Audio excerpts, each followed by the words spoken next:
I would like to talk to you about Sharia and you. Now you may think, I don't even know what Sharia is, why would I care? Well, you're involved in Sharia whether you know it or not. Now most people by now have heard of Sharia and they think of it as Islamic law. There's truth to that, but Islamic law includes things that we don't think of. For instance, the fact that God is one is part of Islamic law.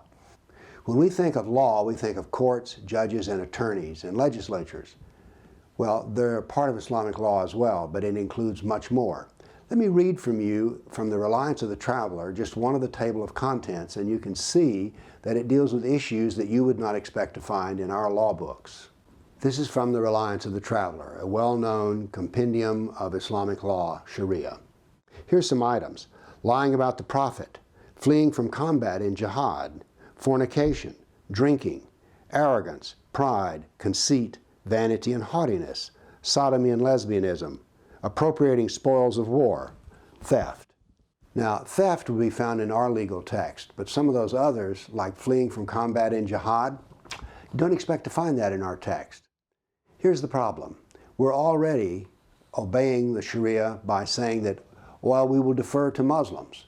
We will not allow things to be printed in the media which Muslims find offensive. We will, for instance, let the Organization of Islamic Cooperation, the OIC, and the United Nations determine what refugees come to America. We don't determine that.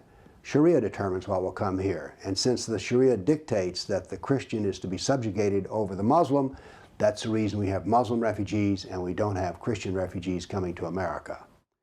There are other ways in which we accommodate the Sharia.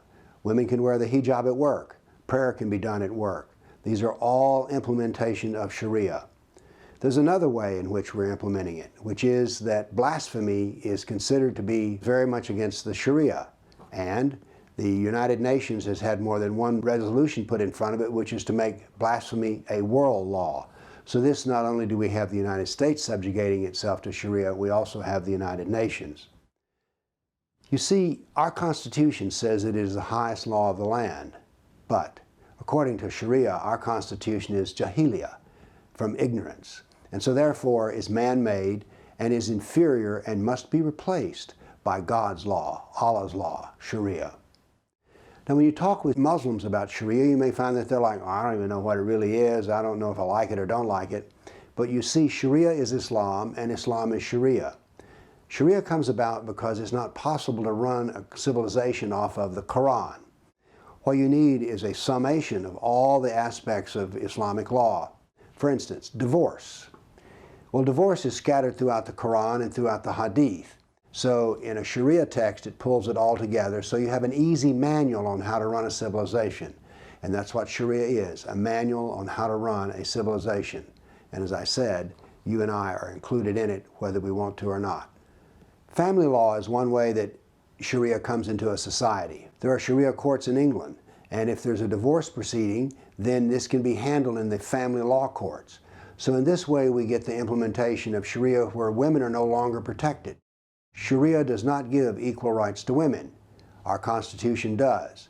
But we defer in terms of, well, they can have family law, and therefore we get involved in Sharia.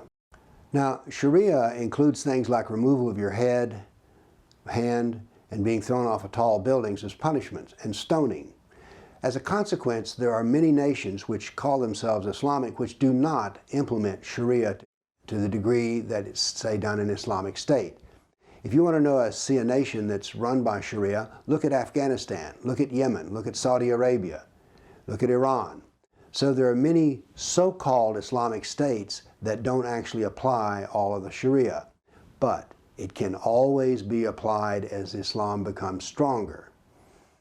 So if you're a Kafir, a non-Muslim, an infidel, you're involved in the Sharia. As a matter of fact, it very definitely has a place for the Kafir, and it says that the Kafir must be a dhimmi, D-H-I-M-M-I, one who is subjugated to Sharia and does not bother Muslims in the society so that everything can be done in the society according to Sharia.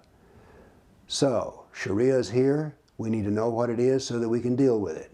We need to know when demands are being made at work that, oh, that's a Sharia demand. They want halal food in the prisons?